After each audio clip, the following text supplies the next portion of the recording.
இத கச்சத்தீவுல தமிழக மக்களுக்கு திமுக பதில் சொல்லியே ஆக வேண்டும்.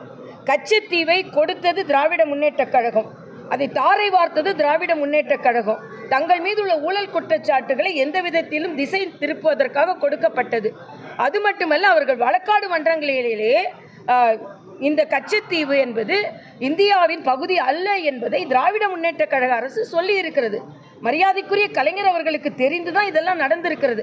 நான் கேட்குறேன், இன்னைக்கு தீர்மானம் நிறைவேற்றிங்களே, மரியாதைக்குரிய அண்ணன் ஸ்டாலின் அவர்களுக்கு பல ஆண்டுகள் அவர்கள் மத்தியில் கூட்டணி ஆட்சியில் இருந்தார்களே, அப்போ பல அமைச்சர்கள் இருந்தார்களே, அப்போ இந்த கச்சத்தீவை பற்றி உங்களுக்கு நினைவே வரலையா?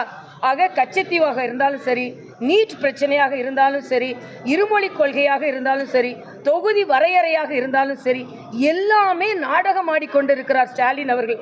ஆனால் மக்களின் முற்றிலுமாக நேரடியாக மக்களின் பிரச்சனைகள் திசை திருப்பப்படுகிறது என்பதைத்தான் நான் மிக மனவேதனையோடு இங்கே தெரிவித்துக் கொள்கிறேன்.